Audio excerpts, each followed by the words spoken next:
ఆ జిల్లాలో ఓ ఇద్దరు నేతల మధ్య అంతర్గతంగా పోరు నిప్పు ఉప్పులా తయారైందట.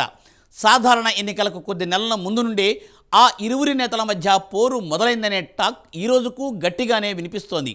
మంత్రికి వ్యతిరేకంగా మంత్రాంగం నడిపి చివరికి మంత్రికి బదులు తనకే టికెట్ ఇవ్వాలని ఆ నేత రాయబారం నడిపారట. దీంతో అప్పటి నుండి ఆ ఇరువురి నేతల మధ్య కోల్డ్ వార్ స్టార్ట్ అయిందట. తర్వాత ఎన్నికలలో పార్టీ ఓటమి పాలైంది. జిల్లాలో పెద్ద దిక్కుగా ఉన్న నేత జిల్లాపై పట్టు కోసం అనేక ప్రయత్నాలను చేశారు. అయినా ఆయన స్వతహాగా ప్రజాక్షేత్రం నుంచి వచ్చిన నేత కాకపోవడంతో ఆయనకు పార్టీపై పెద్దగా పట్టు సాధించలేకపోయారట.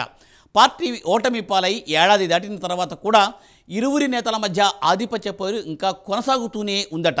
ఇంతకు ఎవరు ఆ నేతలు, ఏంటా కథ తెలుసుకోవాలంటే ఈ స్టోరీ చూడాల్సిందే.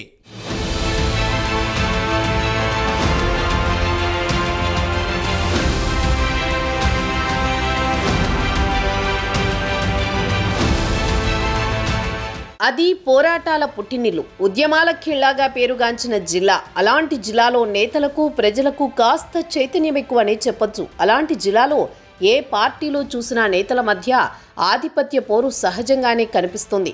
ఓ నేతపై పైచేయి సాధించేందుకు మరో నేత ఎత్తుకు పై ఎత్తులు వేయడంలో ఆ జిల్లాలో నేతలను చూసి నేర్చుకోవచ్చని ఇతర జిల్లాల నేతలు సైతం చెప్పుకుంటారు ఆ జిల్లా గురించి.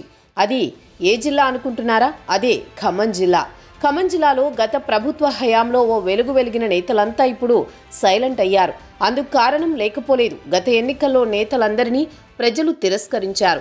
దీంతో వారంతా ఏడాది కాలంగా ప్రజల మధ్యలోకి రావాలంటే కాసింత నామోషీగా ఫీల్ అవుతున్నారనే టాక్ గట్టిగానే వినిపిస్తోంది. ఖమ్మం అసెంబ్లీ నుండి వరుసగా 2 సార్లు గెలిచి మంత్రి పదవి చేపట్టిన నేత ఎమ్మెల్యే పువ్వాడ అజయ్ కుమార్ మూడోసారి మాత్రం విజయం ముందు బొక్కబోర్లా పడ్డారు. అందుకు కారణాలు సవాలక్ష ఉన్నాయనే చెప్పాలి. గత ప్రభుత్వంలో 5 ఏళ్లు మంత్రిగా కొనసాగిన పువ్వాడ అజయ్ కుమార్కి జిల్లా పార్టీ అధ్యక్షుడు తాతా మధు మధ్య ఎన్నికలకు కొన్ని నెలల ముందు వైరం నెలకొంది. ఒకరంటే ఒకరికి పడేది కాదు. అదే ఆధిపత్య పోరు నేటికీ కొనసాగుతోందని చెప్పడంలో ఎలాంటి సందేహం లేదు.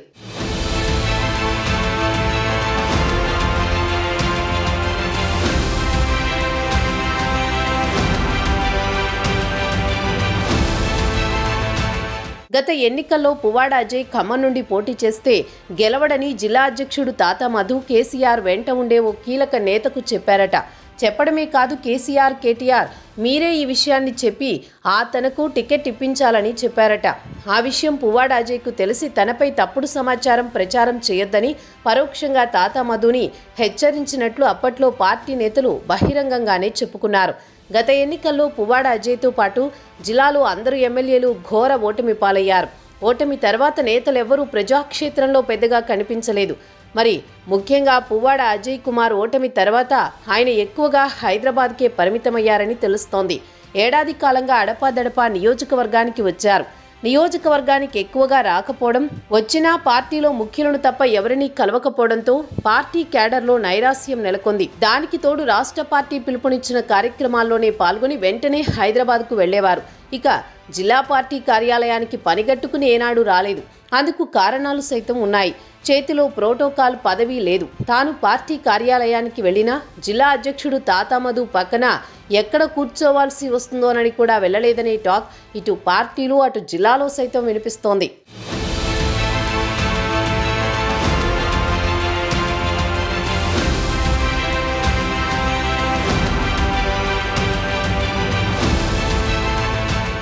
జిల్లాలో గడిచిన 5 ఏళ్లు ఓ వెలుగు వెలిగిన పువ్వాడ అజయ్ కుమార్ జిల్లా మొహం చూడ్డానికి కూడా పెద్దగా ఇష్టపడడం లేదని ఆయన అనుచరుల్లో టాక్ వినిపిస్తోంది.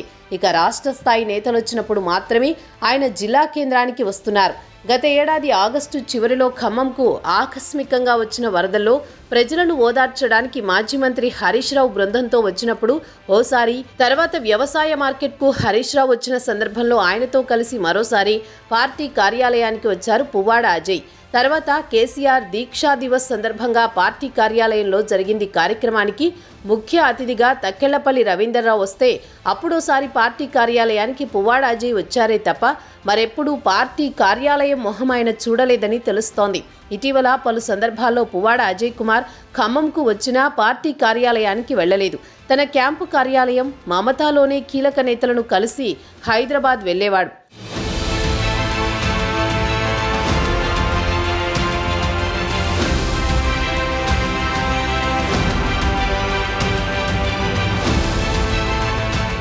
మరోవైపు పార్టీ జిల్లా అధ్యక్షుడు హోదాలో తాతా మధు పార్టీ కార్యాలయంలో అందుబాటులో ఉన్న ఖమ్మం నియోజకవర్గం నేతలెవ్వరూ ఆయన్ని కలవరట. ఇద్దరి నేతల మధ్య అంతర్గత పోరు ఉండడంతో అటువైపు వెళ్లటం లేదట. ఇటీవల పార్టీ కార్యాలయానికి ఓ సీనియర్ కార్పొరేటర్ వెళితే మీ నాయకుడు ఎక్కడా అని జిల్లా అధ్యక్షుడు తాతా మధు అపహాస్యం చేసే విధంగా మాట్లాడారని వార్తలు వచ్చాయి. దానికి ఆ కార్పొరేటర్ తాతా మధుకు గట్టిగానే నోటితో బదులు చెప్పాడనే వార్త కూడా పార్టీ సర్కిల్లో చక్కర్లు కొట్టింది. ఇలా ఖమ్మం జిల్లా బీఆర్ఎస్ పార్టీలో మాజీ మంత్రి పువ్వాడ, పార్టీ జిల్లా అధ్యక్షుడు తాతా మధు మధ్య ఆధిపత్య పోరు జరుగుతోందట. ఇప్పటికే జిల్లాలో పార్టీపై నమ్మకం లేక కింది స్థాయి నేతలు ఒక్కొక్కరు చేయిజారిపోతుంటే నష్ట నివారణ చర్యలు చేపట్టకుండా ఇద్దరు నేతలు ఇలా ఆధిపత్య పోరు పెట్టుకుంటూ పార్టీని బజారున పడేస్తున్నారని సొంత పార్టీ నాయకులు అనుకుంటున్నారు. ఇక ఆ ఇద్దరు నేతలు గతాన్ని వీడి పార్టీ పటిష్టతకు కృషి చేస్తారో లేక ఇలాగే ఒకరిపై ఒకరు వైరం పెంచుకుంటూ పోతారో వేచి చూడాలి మరి.